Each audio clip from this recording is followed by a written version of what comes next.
రాజకీయాలంటేనే గోపీలు ఎక్కువగా ఉంటారు. గోపి అంటే గోడ మీద పిల్లివాటం. అధికారంలో ఉన్నప్పుడు ఒకలాగా, ప్రతిపక్షంలో ఉన్నప్పుడు మరోలాగా.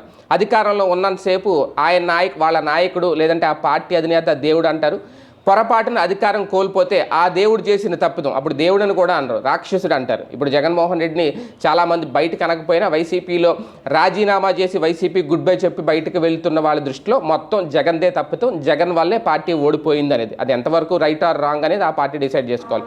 కానీ ఇప్పుడు బయటికి వెళ్ళిన వాళ్ళు ఏమాత్రం వైసీపీని కాదని ఎంత బాగుపడ్డారు రాజకీయంగా, వాళ్ళ రాజకీయ భవిష్యత్తుకు ఎంతవరకు బంగారు బాటలు వేసుకున్నారు అంటే పార్టీకి గుడ్ బై చెప్పి వెళ్ళేసిన వాళ్ళు ఖచ్చితంగా తెలుగుదేశం పార్టీలోకో లేదంటే జనసేనకో బీజేపీకో చేరడానికే వాళ్ళు వైసీపీకి రాజీనామా చేస్తున్నారు. కానీ వాళ్ళు అనుకున్న టార్గెట్ రీచ్ అవుతున్నారా అంటే తాజాగా ఎమ్మెల్సీ పోతులు సునీత రాజీనామా చేసిన నేపథ్యంలో ఒక భరోసా తీసుకునైతే ఆమె బయటకు వచ్చారట. తెలుగుదేశం పార్టీకి చెందిన ఒక మాజీ మంత్రి మీరు బయటకు వచ్చేస్తే ఖచ్చితంగా మీకు మళ్ళీ అదే స్థానం ఇస్తాము, మళ్ళీ మీకు ఎమ్మెల్సీ ఇస్తామని చెప్పిన నేపథ్యంలో బయటకు వచ్చారని. కానీ సీన్ కట్ చేస్తే ఇప్పుడు టీడీపీ నుంచి కానీ ఆ హామీ ఇచ్చిన మాజీ మంత్రి నుంచి కానీ ఎటువంటి సమాధానం రావట్లేదు, రెస్పాండ్ అవ్వట్లేదు, కనీసం ఫోన్ కూడా ఎత్తట్లేదు అనేది. అంటే ఎవరి మాటలో నమ్మి ఒకవేళ ఇదంతా నిజమైతే ఇప్పుడు సోషల్ మీడియాలో వైరల్ అవుతున్న అంశం ఇది.